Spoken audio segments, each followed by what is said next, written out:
Nous allons étudier Matthieu chapitre 4, l'histoire de la tentation qui était faite par Satan. Vous connaissez cette histoire, n'est-ce pas? Donc, pendant ce semaine, j'ai partagé beaucoup cette histoire. Et en tout cas, lorsque je lis pour la première fois cette histoire, ça m'a beaucoup troublé. C'est parce que, mais je ne sais pas, en lisant ce texte, vous pensez que tout était normal, mais pour moi, ce n'était pas normal. Le verset 1. Alors Jésus fut emmené par l'Esprit dans le désert pour être tenté par le diable. Est-ce que vous pensez que c'est normal? Jésus est dirigé par quoi? Hein? Jésus est dirigé par l'Esprit, par le Saint-Esprit, par l'Esprit de Dieu.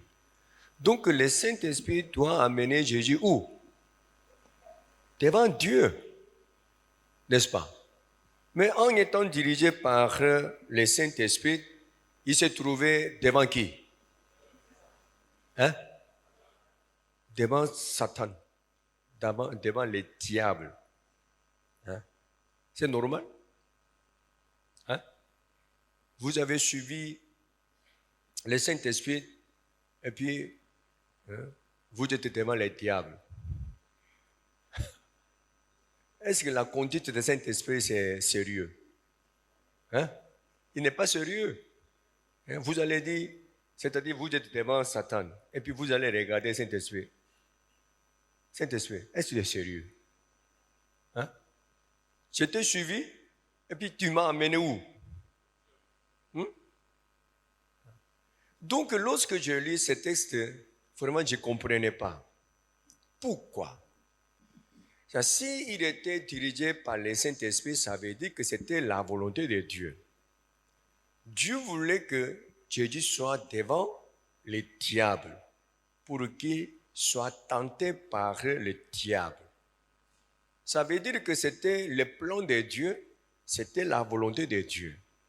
C'est-à-dire Dieu voulait utiliser Satan pour accomplir sa volonté. Amen. C'est un peu bizarre, mais ce n'est pas bizarre. Nous pensons que Dieu utilise les anges pour accomplir sa volonté. C'est ça, hein? Mais Dieu utilise le diable pour accomplir sa volonté. C'est un peu bizarre, non? Amen. Donc, en utilisant Satan, qu'est-ce qu'il attend de Satan? Qu'est-ce qu'il attend c'est-à-dire quel résultat qu'il attend? Ça, c'est important, n'est-ce pas? Donc, Dieu voulait savoir, Jésus, c'est-à-dire avant la tentation, après la tentation.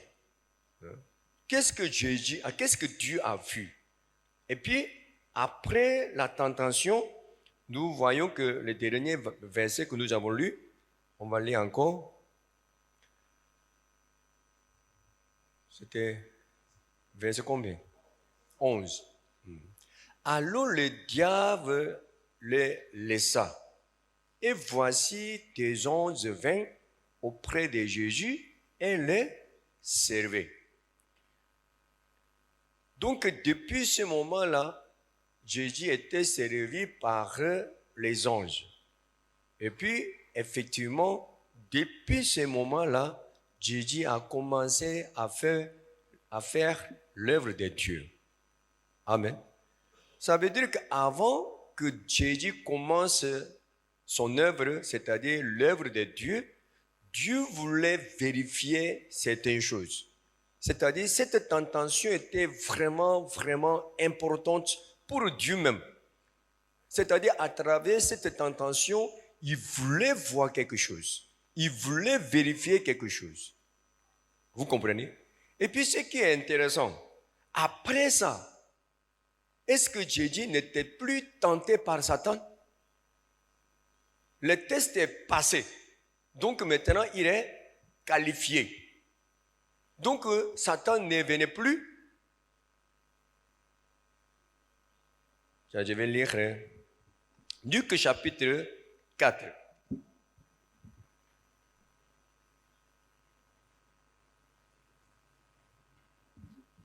Luc chapitre 4, verset 13. 12 d'abord.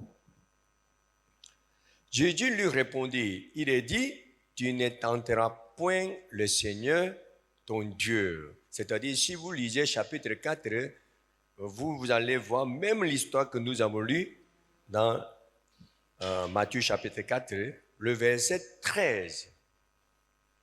Après l'avoir tenté de toutes ses manières, le diable s'éloigna. Lorsque nous avons lu Matthieu chapitre 4, verset 11, le diable les laissa. C'est ça? Mais ici, le diable s'éloigna de lui jusqu'à un moment favorable. Donc il vient ou il ne vient plus? Hein? Il revient.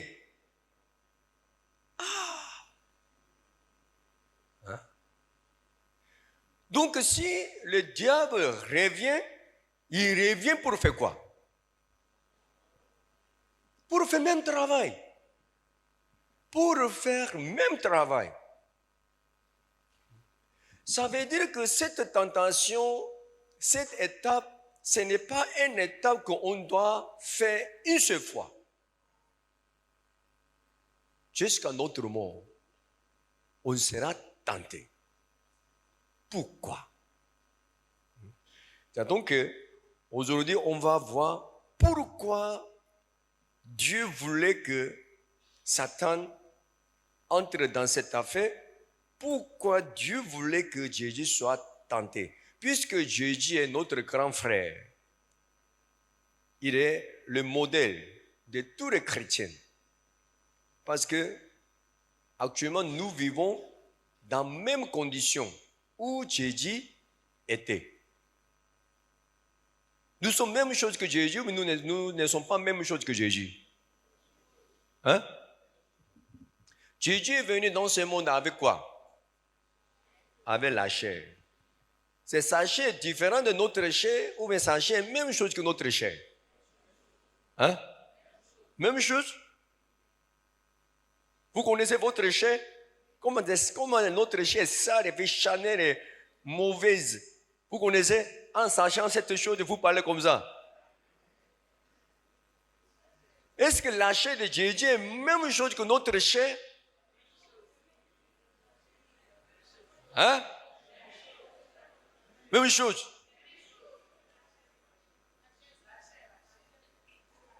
On parle de le désir de la chair. Le désir de la chair. La convoitise, la haine, la jalousie. Est-ce que ces genres de choses étaient avec Jésus?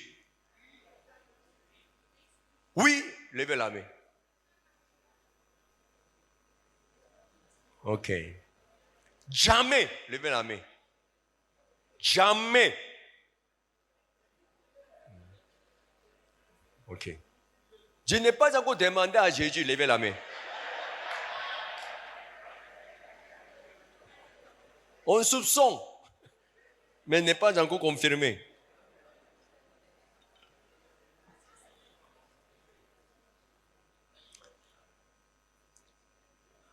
Je crois que c'est la même chose. Même chose.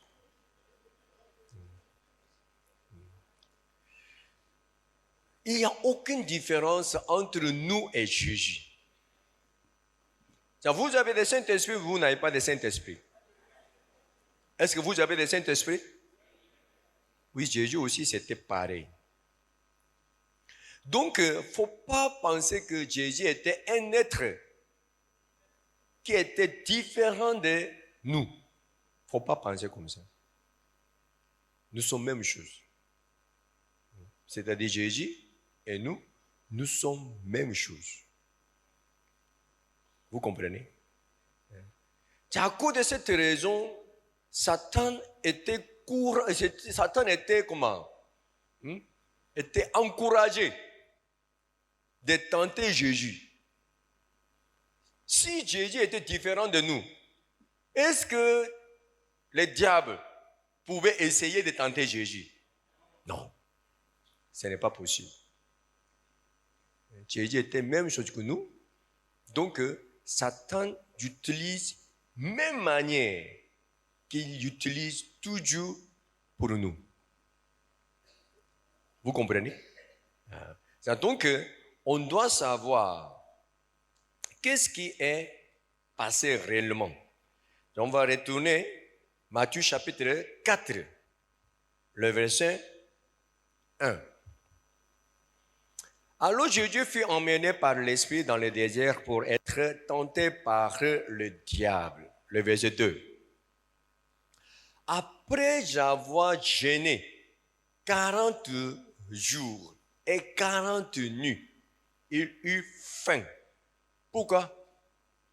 Sachez la même chose que notre chair. Amen. Là. Je peux jeûner pendant 40 jours. Levez la main. Je peux jeûner pendant 40 jours. Est-ce que votre bouche est en train de jeûner ou quoi? Il faut que vous parlez beaucoup. Simplement soulevez la main. Vous n'avez pas besoin de causer. Vous n'avez pas besoin de faire la réunion pour avoir la réponse. Chacun donne sa réponse. Hein? Lorsque j'ai posé une question, en même temps, vous faites la réunion. Je ne comprends pas. Hein? Je peux jeûner pendant 40 jours. Levez la main.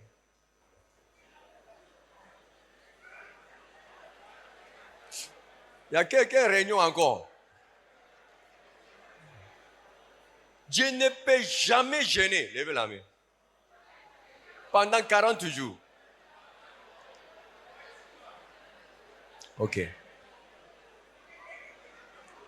Abaissez la main, abaissez la main. Votre bouche est où? Dans la main ou bien votre bouche est où?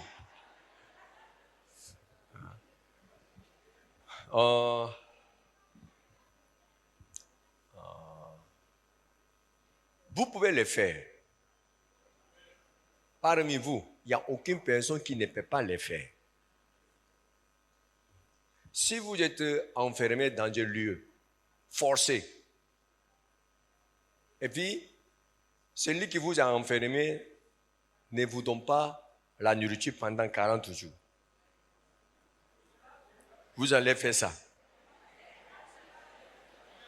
C'est vrai ou c'est faux? Ce qui est sûr, vous ne mourrez pas. Même si vous jeûnez pendant 40 jours, vous ne mourrez pas. Écoute bien. Jésus, il a jeûné pendant 40 jours. Pourquoi? Dieu a emmené Jésus dans le désert. C'est ça? Dans le désert, il y a quoi? Rien. Rien. Vous comprenez? Donc, il était emmené dans un lieu où il n'y a pas de nourriture. Donc, il ne peut pas manger. S'il était en ville, peut-être l'histoire peut changer. Mais il était emmené dans un désert où il n'y a pas de nourriture. Vous connaissez le désert? La dernière fois, lorsque je suis allé au Maroc, on est allé au désert. J'avais peur même. Hein? Si on perd la route là-bas, vraiment, c'est pas bon. franchement, ce n'est pas bon. Chier, le désert, ça nous fait peur même. À gauche, à droite, devant, derrière. Waouh! C'est sable seulement. Donc, si on est dans le désert et puis on a perdu la route, vraiment, c'est pas bon. Voilà, Jésus est emmené dans un lieu qui s'appelle désert, où il n'y a pas l'eau, où il n'y a pas de nourriture. Ce n'est pas qu'il y a plein de nourriture, il y a plein d'eau, et puis ils s'abstiennent de ne pas prendre ça. C'est pas comme ça. C'est pas comme ça. Il était emmené dans un lieu où il n'y a pas l'eau, où il n'y a pas de nourriture. En temps normal, si on se trouve là-bas, comment on va réagir? Comment on va réagir? Nous connaissons déjà l'histoire le peuple d'Israël qui était dans le désert. Leur bouche était sortie. Ils ont commencé à murmurer. Ils se plaignaient. Ils se plaignaient. C'est ça? Hein? Amen. Voilà, lorsque Jésus a jeûné pendant 40 jours, effectivement, le diable est venu. Et puis le diable a proposé une chose. Si tu es le Fils de Dieu, ordonne ces pierres pour que ces pierres deviennent le pain. C'est intéressant, ce n'est pas intéressant? Hein? C'est une bonne proposition, mais mauvaise proposition. Hein? C'est une proposition qui peut résoudre, qui peut décanter ces problèmes. Amen. Mais Jésus a accepté cette proposition ou il n'a pas accepté? Hein? Il n'a pas accepté. Pourquoi? Jésus a répondu, le verset 3. Le tentateur s'étant approché lui dit, si tu es fils de Dieu, ordonne que ces pierres deviennent des pains. 4. Jésus répondit, il est écrit, l'homme ne vivra pas de pain seulement, mais de toutes paroles qui sont de la bouche de Dieu. Cette parole que Jésus a utilisée, c'est écrit où? C'était utilisé quand? Où? Vous n'avez pas la référence à côté de ces passages? Qu'est-ce qui est écrit? On va lire Exode, chapitre 16, le verset 1.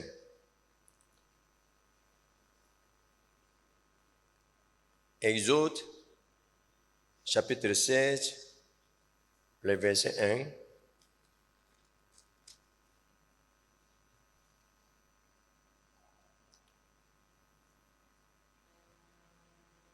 Je vais lire.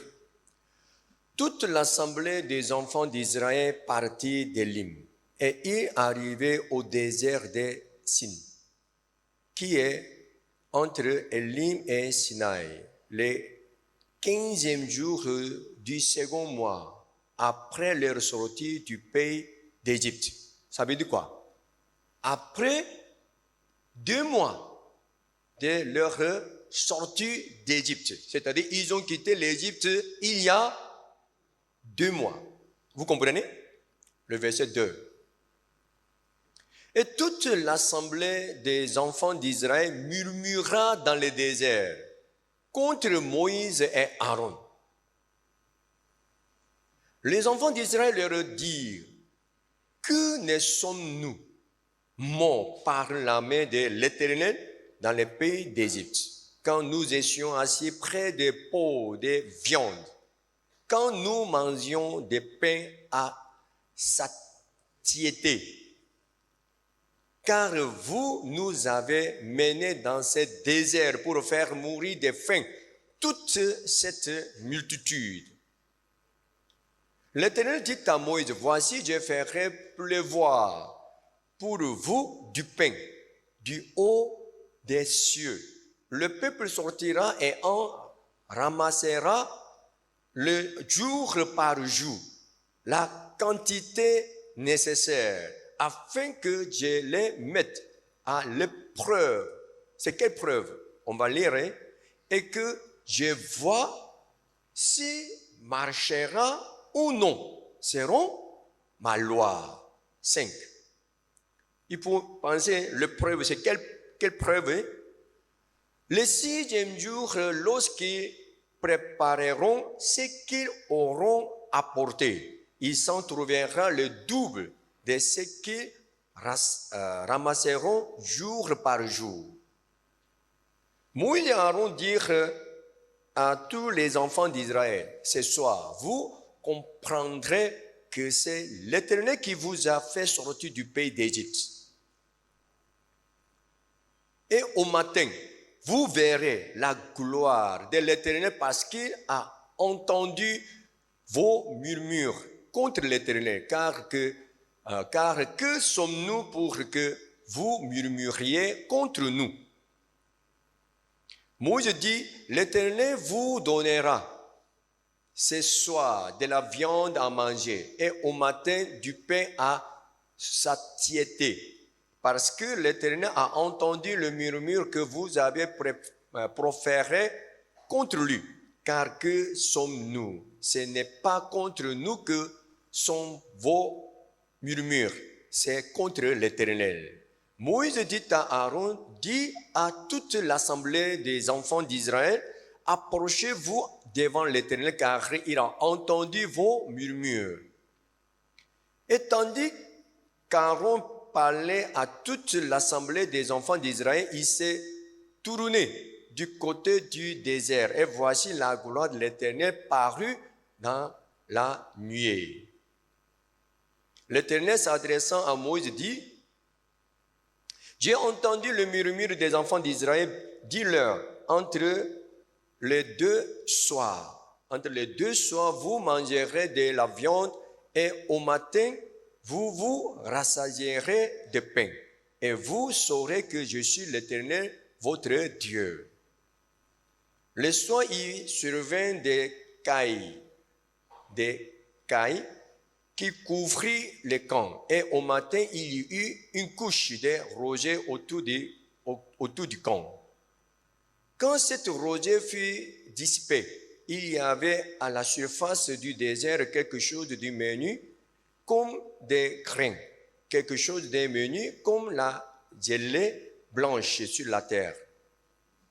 Les enfants d'Israël regardaient et ils se dirent l'un à l'autre, qu'est-ce que c'est là? Car ils ne savaient pas ce que c'était. Moïse leur dit, c'est le pain que l'Éternel vous donne pour nourriture.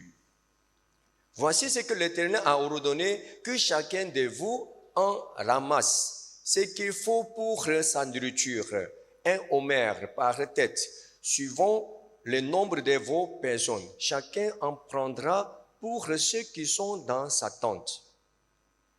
Les Israélites firent ainsi, ils en ramassaient les uns plus, les autres moins. Ils mesuraient ensuite avec l'homère. Celui qui avait ramassé plus n'avait rien de trop, et celui qui avait ramassé moins n'en manquait pas. Chacun ramassait ce qu'il fallait pour sa nourriture. Moïse leur dit que personne n'en laisse jusqu'au matin. Ils n'écoutaient pas Moïse, et il y eut des gens qui en laissaient jusqu'au matin, mais s'y mit des vers, et de cela devint infect. Moïse fut irrité contre ces gens. Tous les matins, chacun ramassait ce qu'il fallait pour sa nourriture, et quand venait la chaleur du soleil, sera fondée.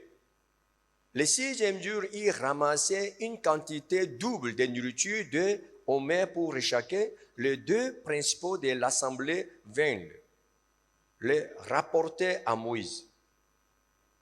Et Moïse leur dit, c'est ce que l'Éternel a ordonné Demain est le jour du repos, le sabbat consacré à l'Éternel. Faites cuire ce que vous avez à faire cuire, faites bouillir ce que vous avez à faire bouillir, et mettez en réserve jusqu'au matin tout ce qui restera. Et il laissait jusqu'au matin, comme Moïse l'avait ordonné, et cela ne devint point infect, et il ne s'y mit point de verre. Moïse dit, mangez les aujourd'hui, car c'est le jour du sabbat. Aujourd'hui, vous n'en trouverez point dans la campagne. Pendant 6 jours, vous en ramasserez, mais le 7e jour, qui est le sabbat, il n'en aura point. Le 7e jour, quelques-uns du peuple sortirent pour en ramasser et ils n'en trouvaient point. Donc, en lisant ce passage, qu'est-ce qui était l'épreuve de Dieu? Lorsque Dieu lit, vous pensez à quoi? Hein? Dieu a dit qu'à travers ce qu'il va faire, il va éprouver le peuple d'Israël. Qu'est-ce qui était l'épreuve? Hein? Dieu a dit qu'il va envoyer le pain. C'est ça? Hein? Le pain est tombé, c'est-à-dire la manne est tombée. C'est ça? Chaque jour, le peuple d'Israël devait sortir pour ramasser la manne. Amen. Pour combien de jours? Pour 1 jour. C'est ça? Le lendemain, ils doivent sortir encore pour ramasser la manne pour combien de jours? 1 jour. Mais 6e jour, ils devaient sortir pour ramasser pour combien de jours? 2 jours. C'est ça? Et puis, 7e jour, est-ce qu'il y aura des mannes ou il n'y aura pas de mannes? Il n'y aura pas de mannes. Si on ramasse la manne pour 1 jour, le lendemain, si on garde ça encore, ça sera pourri. C'est ça? Mais 6e jour, même si on garde la manne pour demain, c'est-à-dire la manne qui est restée jusqu'à 7e jour, ça sera comment? Hein? Intact. C'est ça, non? Est-ce que le peuple d'Israël, ils ont fait comme ça? Hein? Ce que Dieu veut voir, c'est quoi? Dieu peut donner le pain, mais Dieu a donné la manne. Pourquoi? Avec ce système, Dieu a donné la manne pour voir est-ce que le peuple d'Israël, il garde la parole dans leur cœur ou pas? Vous comprenez ce qu'il a dit? Voilà, Dieu a amené Jésus dans le désert. Et puis, il a jeûné pendant 40 jours. Amen. Satan est venu, il a dit à Jésus, si tu es le Fils de Dieu, ordonne ces pains pour que tu puisses manger. Ordonne ces pierres pour que ces pierres deviennent le pain, pour que tu puisses les manger. C'est ça? Mais Jésus a fait ça, Jésus n'a pas fait ça. Jésus n'a pas fait ça, et puis Jésus a raconté quelle histoire? Hein? L'histoire de la manne. En disant que l'homme ne vivra pas le pain seulement. Je vais lire Deutéronome chapitre 8. Deutéronome chapitre 8.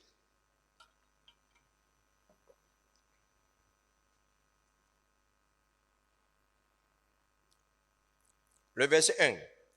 Vous observerez et vous mettrez en pratique tous les commandements que je vous prescris aujourd'hui, afin que vous viviez et que vous multipliez et que vous entriez en possession du pays que l'Éternel a juré de donner à vos pères. Souviens-toi de tous les chemins que l'Éternel, ton Dieu, t'a fait faire pendant ces 40 années dans le désert, afin de t'humilier et de t'éprouver pour savoir quelles étaient les dispositions de ton cœur et si tu garderais ou non ces commandements. Il t'a humilié, il t'a fait sortir de la faim et il t'a nourri de la manne afin que tu ne connaissais pas, manne que tu ne connaissais pas et que n'avait pas connu tes pères, afin de t'apprendre que l'homme ne vit pas de pain seulement, mais que l'homme vit de tout ce qui sort de la bouche de l'Éternel. Ça veut dire quoi? Vous pensez que pour vivre, vous avez besoin de pain. Sans le pain, vous croyez que vous ne pourrez jamais vivre. Mais voilà, le peuple d'Israël qui était dans le désert, ils ne pouvaient pas trouver le pain. Mais est-ce qu'ils ont vécu? Ils n'ont pas vécu dans le désert. Est-ce qu'ils sont tous morts dans le désert? Est-ce qu'ils ont mangé du pain? Ils n'ont pas mangé de pain. Comment ils ont survécu toute la situation? Avec quoi? Avec quoi? Tiens, écoute bien. Lorsque vous lisez, l'homme ne vivra pas pain seulement, mais la parole qui sort de la bouche de Dieu. On pourra vivre. C'est ça? Lorsque vous écoutez ça, comment vous comprenez?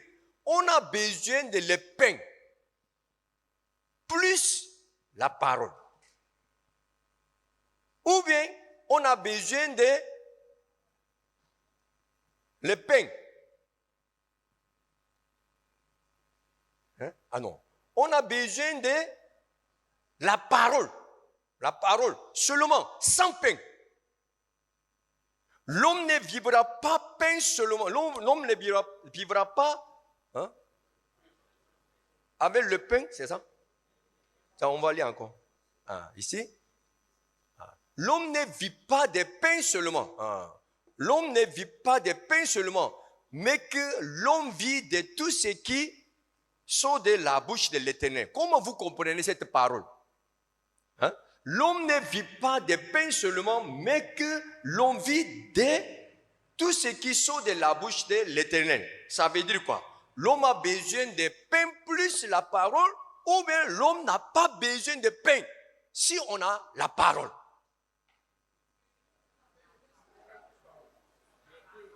Comment vous comprenez? Là, on a besoin de pain plus la parole. Levez la main. Ok. On n'a pas besoin de pain. On a besoin de la parole seulement. Levez la main.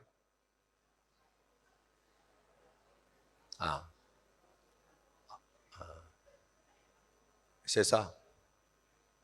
On n'a pas besoin de pain. On a besoin de la parole seulement. Écoutez bien.